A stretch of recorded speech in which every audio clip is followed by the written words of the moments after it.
Hey, Sarah here. Before we get started with this new episode, I wanted to make sure you knew about our brand new free tool that we just released. It is super wonderful. It's a quiz. Everybody likes to take a quiz, right? You're going to answer 3 quick questions about how old your kids are, what kind of book you're looking for, and whether you are short on time or you'd like a longer read aloud. And when you answer those 3 quick questions on the quiz, it automatically generates a read aloud recommendation for you. 100% of the books that will be recommended are my favorites, and I've written a little blurb about each one.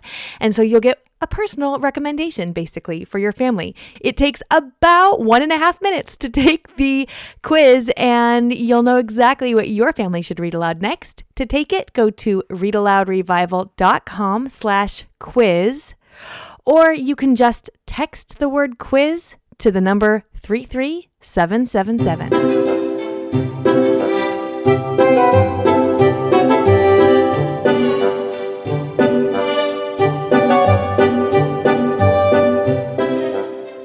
You're listening to the Read-Aloud Revival podcast. This is the podcast that helps you make meaningful and lasting connections with your kids through books.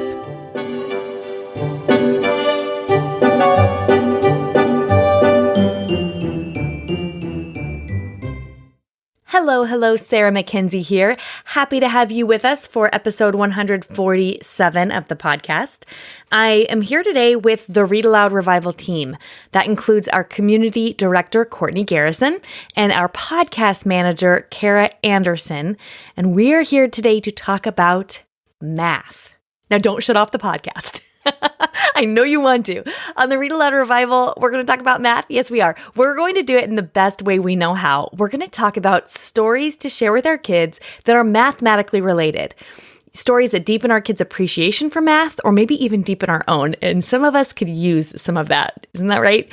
That also books that help them understand tricky mathematical concepts and teach math in a really delightful way.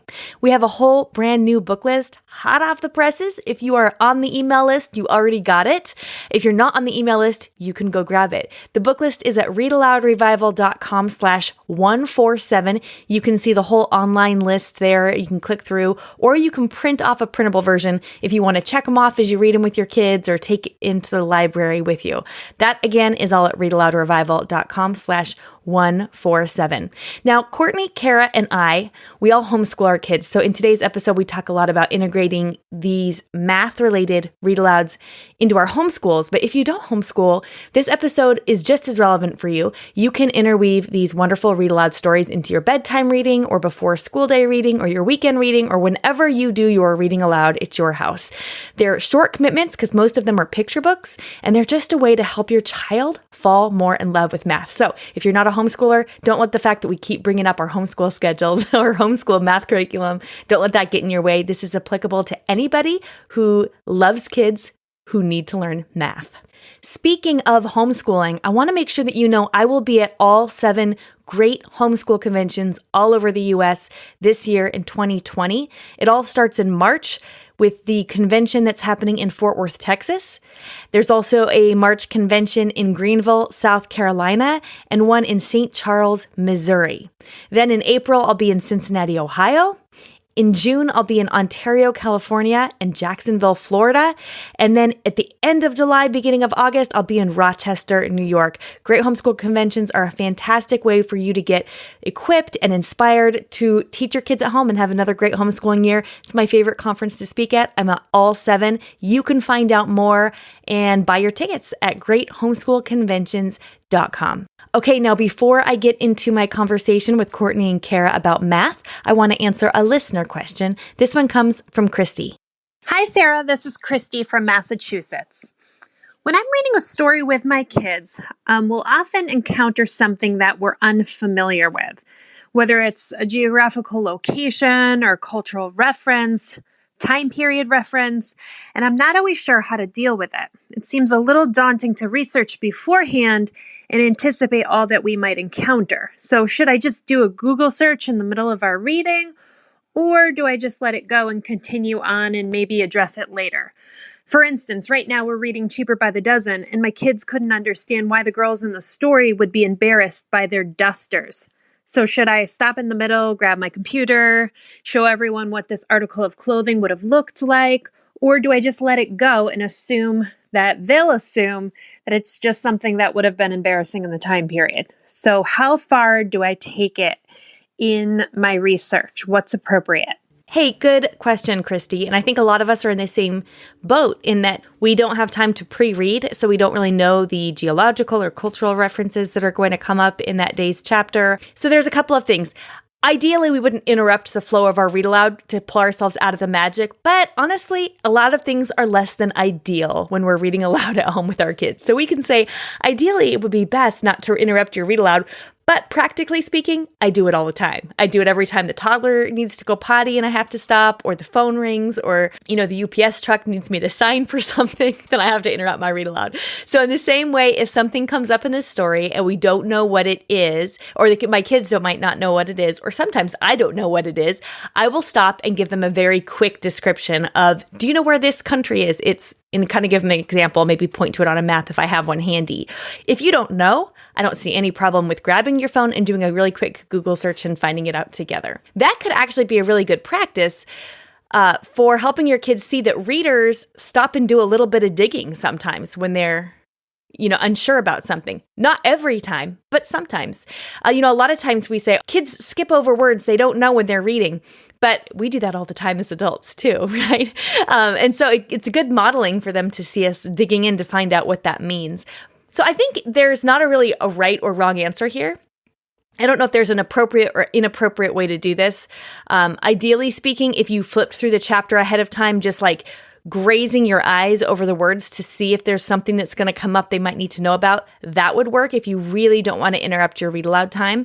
But for the most part, I think it's okay for our read aloud times not to be perfectly ideal, and it's okay to interrupt them and explain things to help the kids really understand what's happening, especially in your case, the example that you gave. Something will be lost from that scene if they don't understand why it's so funny. And so taking just a second to explain painting the picture for them in their mind, which they would probably be able to see if there were pictures to go along with it, right? So we're just taking a moment to illustrate for them, which I don't really think pulls them out of the story so much as just deepens their appreciation for what's happening because they don't feel lost. So I hope that helps a little bit. Again, there's no right or wrong way to do this. You can do it in whatever way feels comfortable to you. Jotting down a word to look up afterwards, or stopping midstream to Google it on your phone or give a quick explanation. I think there's not a right or wrong answer. You shouldn't feel guilty, though, about needing to pull your kids out of the story for just a minute to explain something and then dive back in. They'll willingly come back in with you, I bet. Kind of the way of stories, right? As soon as we start reading, everybody gets sucked back in.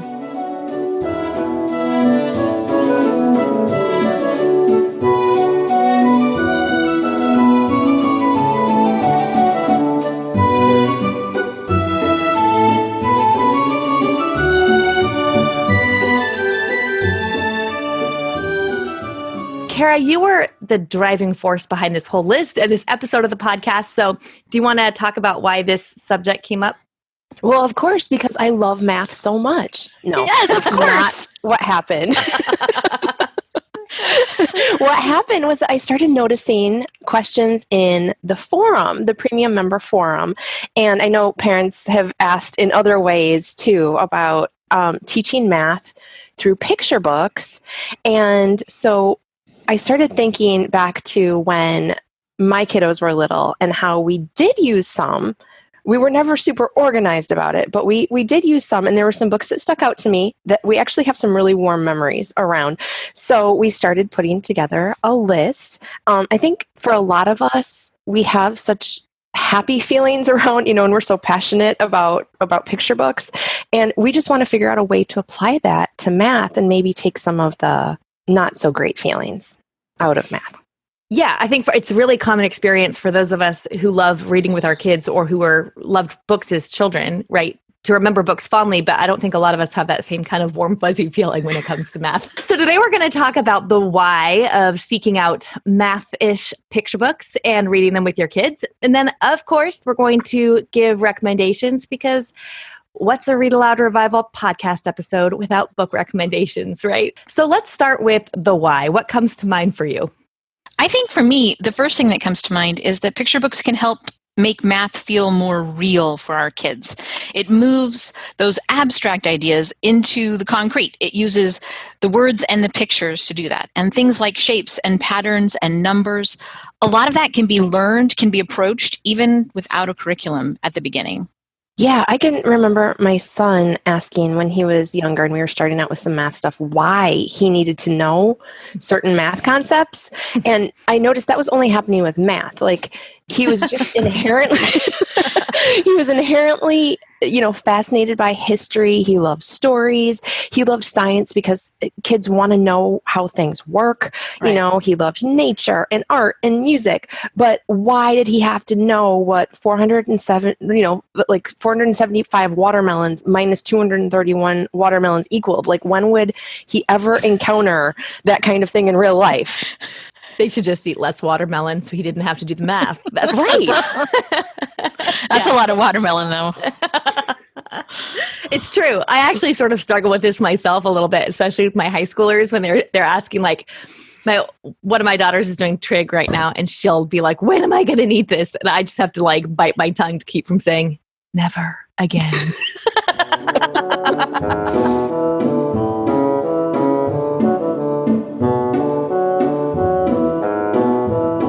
When we're reading at home with our kids, I think it's easier for us to make math a little bit cozy and warm when we do it through picture books.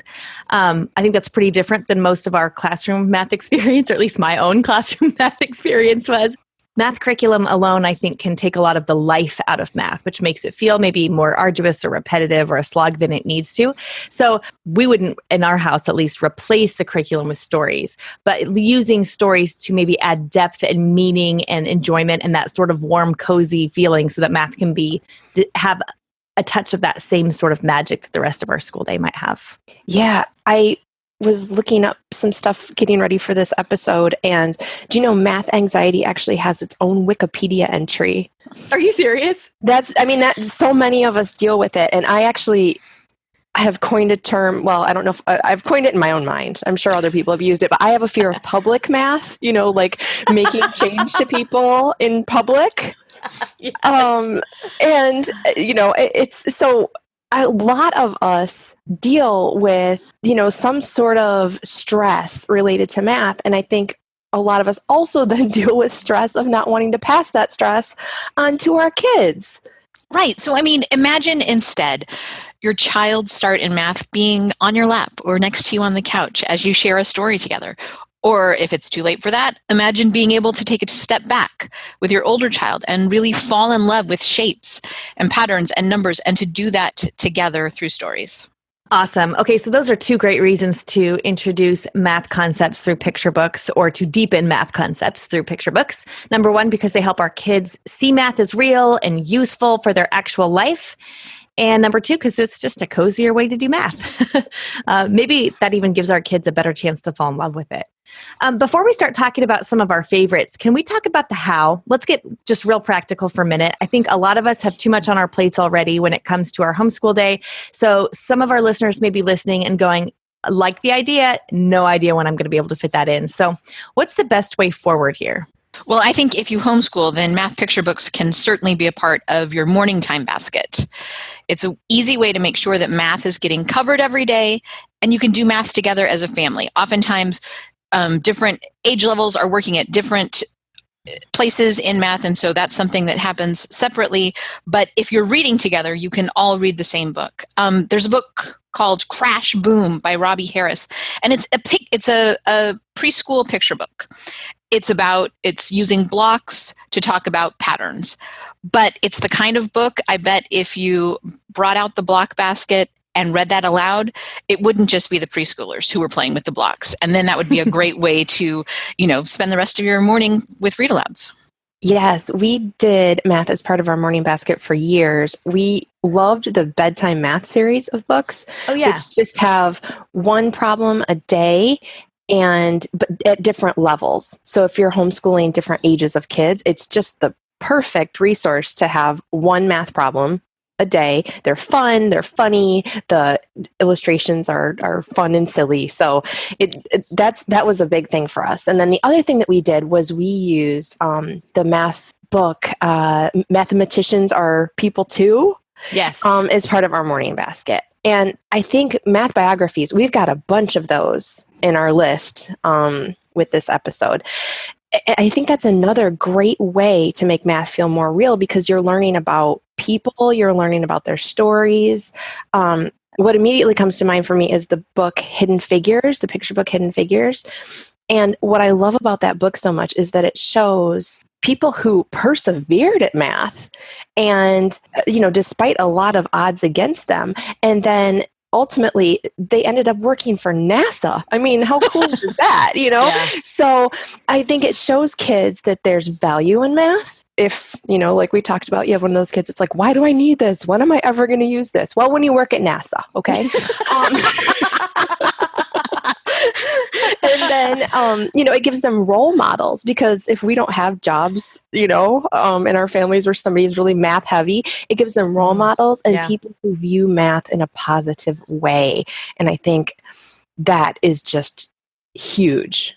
I think that's a really good point. We had a math tutor for a few years and he got so excited about math. And I think my kids were just like, they would just stare at him in awe because they'd never seen somebody get excited about math.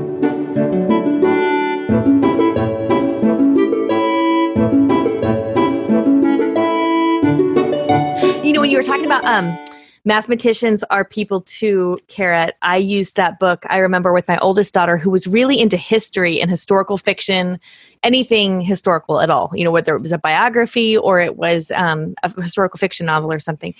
That book really captured her imagination because she needs a person, she needs a character to fall in love with. And that book puts the character at the front of the story. And then the math kind of hangs on that. Yeah, that one's a really good read aloud. Yeah. And what you said, Courtney, about putting it in your morning time basket, and for any of our listeners who are saying, wait, what is a morning time basket? Back up to that. You can go find out more about a morning time basket at pambarnhill.com because Pam Barnhill talks a lot about morning time. It's basically just when your whole family gets together in the morning, in the afternoon, anytime it works for you. She just calls it morning basket. Just like bedtime math can be used at any time, right? But it's basically when your whole family is just reading and listening or doing some learning together. So read-alouds fit really well here, of course, because if you're reading aloud to your kids all at the same time. But a picture book we've talked about this before on the show with reading picture books with older kids. They're a very small commitment. It's not like you're starting a novel. You're just reading this book that's going to take 5 minutes, 7 minutes, 8 minutes. And so it's an easy way to sneak in a story and math at the same time. And a couple of the books we're going to talk about today, they're really good stories without the math or with them. It's not, you're not just reading it for the math. It's a good story on its own. And I think that for kids who are used to listening to really good stories, that's an invitation for them. So, well, actually, I think we've been kind of patient long enough. So let's talk about some of those favorites. Now, just as a reminder, the full list of these books we're recommending are at readaloudrevival.com. And you'll see an online clickable list there as well as a printable list. So if you wanted to print it out and bring it with you to the library and or a bookshop or just be able to, there's little check boxes next to those. So if you want to check them off as you go through the year and you read some of them, that's kind of fun. So out of all those books on that list, it's a pretty good, formidable list there. Maybe we should each talk about one or two that we especially love. Does one of you want to start with that? Sure, I can. I want to tell you about a delightful book called Snowman minus Cold equals Puddle. Spring Equations by Laura Purdy Salas. I love Laura Purdy Salas. I know. And you might know her work like her books, Water Can Be or A Leaf Can Be. If you know those books, you know that Laura uses musical language, beautiful poems that combine science and poetry and that help us to see the world in new and inventive ways. So each page in this book features an equation. Here are two of my favorites. Okay, this first one is about frog songs in spring. Frogs plus night equals symphony. Oh. And then here's this one. Sky minus day equals stories. That's about nighttime constellations. So you can see that she's using very familiar words, very familiar concepts, but combining them in really interesting ways. And then after the equation, there are a few sentences that tell a little bit more about each concept. This idea of building poems from equations, taking what we do know to figure out the unknown, it's just captivating to me. And once you read this with your kids, they're going to start making their own equation poems, I bet. In fact, I'm going to use this book this spring with my middle school co-op. Oh, fun. Okay, so you're going to use it with older kids. Yeah, because it would be applicable for younger kids too, but I think the middle schoolers are going to love, they're doing equations in their math books, so they might as well sort of expand their idea of what an equation can be. Yeah, exactly. Well, and it helps you not just feel like, I remember as a kid learning an equation is a number sentence. Well, sentence had me for a second, and there's the number part that kind of threw me. So if it wasn't for those dang numbers, I'd be fine with math. I was just thinking about how fun you could have with this. I was just sitting here thinking, Sarah minus chocolate equals sad. Like, you can have a lot of fun with this with your kids throughout the day. Exactly. Yeah. You plus taking the garbage out equals happy mama. Equals chocolate. Yeah. I told my kids about this book as we were walking to the library to pick it up from on the hold shelf. And I told them the title of it, Snowman minus cold equals puddle. And that just, immediately, even without reading, even without knowing any more than just that first equation, we started riffing on each other's, just like we just did, changing them up. And fun. That's great. I want to tell you about one that I hadn't heard before, but Kara put it on our list, so I went to the library and got it, and it's called Lemonade in Winter. Oh, it's so good. Yes, and this is the one that I was thinking, this needs to probably go on our January book list, actually, because it's just a great wintry book. And I think that's a double win, basically. Like, if this book can stand alone on its own, without even, it just doesn't even matter that it has math in here, but there's so much money counting in here for these kids who decide they're going to have a lemonade stand in the winter. And of course, their parents are like, this is a terrible idea. Lemonade is cold. And you see these hilarious pictures of them out in a snow blizzard with their big old mufflers like around their heads selling their lemonade. But of course, could you walk by a child selling lemonade in a snowstorm and not buy a cup? And neither could their neighbors. So, and it's got like a refrain, lemon, lemon, lime, lemon, limeade, lemon, lemon, lime, lemon, lemonade. All that it will cost ya, 50 cents a cup. All that it will cost ya, 50 cents a cup. And this happens a few different times in the story so that my kids were chanting it around the house as they were, after we had read it. So Lemonade in Winter, this one is a book about two kids counting money, and it's by Emily Jenkins and illustrated by G. Brian Karras. And he is, if that name sounds familiar, it's because he also illustrated Candace Fleming's Muncha Muncha Muncha books. And so his illustrations always have a little humorous touch. They're funny. Like I said, I was kind of giggling when I was looking at them because the kids are so cute when they're standing out. There's a little bit of a Charlie Brown look to them. We read that book when my oldest two were little, but I don't know that we've had it recently from the library. So I'm going to have to put it on hold because our youngest is a little bit obsessed with money. So this might be a fun way to talk about that.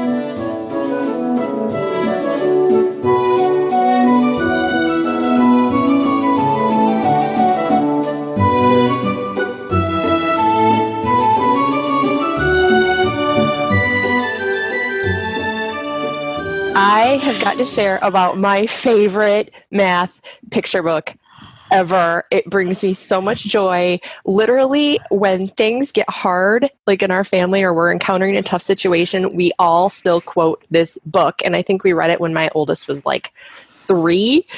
And still people will say, desperate times call for desperate measures. Ted, get the hammer and the saw. I mean, that's a great thing to quote, but what is this from? I don't think I know this book.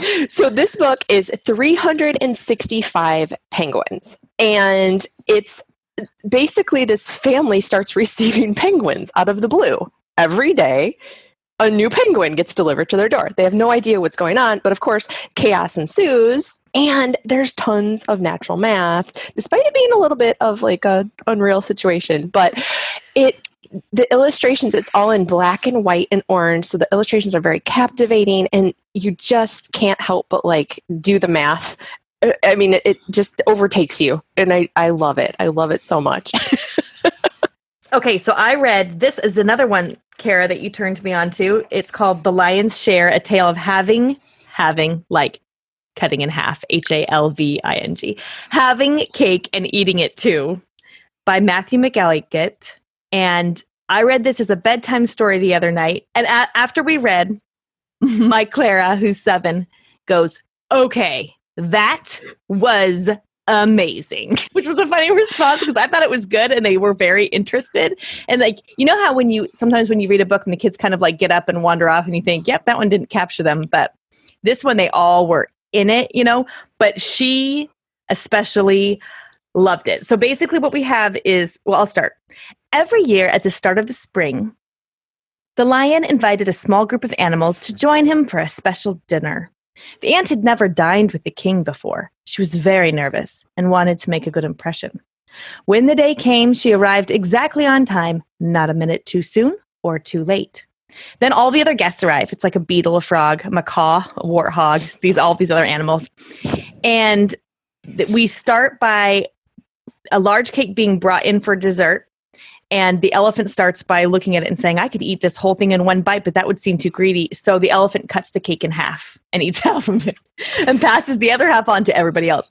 And then the hippo sees it next, and so she takes half of that. And so then it's fractions, basically. And so we get all the way down, but then halfway through the book, it changes to multiplication because they all have to repay the king by making cakes, and each one decides they're going to make double how much the one did before. And so you learn really quickly that doubling something 1 to 2 doesn't seem like that big of a jump, but doubling something from 120 to 240, well, that's a lot of cakes. So anyway, it's very fun. It definitely captivated my kids, and Clara says that was amazing. If that's not an endorsement, I don't know what is. That one sounds really good. I haven't heard of that one. And I've got somebody who's doing fractions at my house, so I think it might be a really fun addition. And these books can be just that, a fun addition. If you've already got a math curriculum you absolutely love, it doesn't have to replace it by any means, but it's a way to bring some fun and some coziness and togetherness to math. And math is a subject that sometimes we can butt heads over a little bit, and so if there's a way that we can make it, like I can't imagine my kids, being able to look back and be like, oh yeah, I remember counting with 365 penguins, or I remember, I hope it's a different experience, than the one that a lot of us remember. Yeah.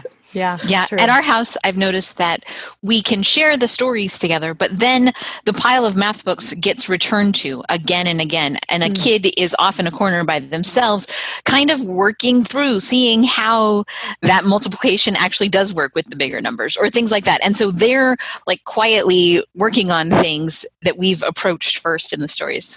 Well, that's just a sampling because the whole list is online at readaloudrevival.com. If you're on the email list, you already got that list emailed to you. And if you're not on the email list, well, you should fix that. Go to readaloudrevival.com, grab the printable version of this book list to get on it. And then you'll always get our book lists when they're hot off the presses. So Courtney, Kara, thank you so much for coming on the show. It is always fun to chat.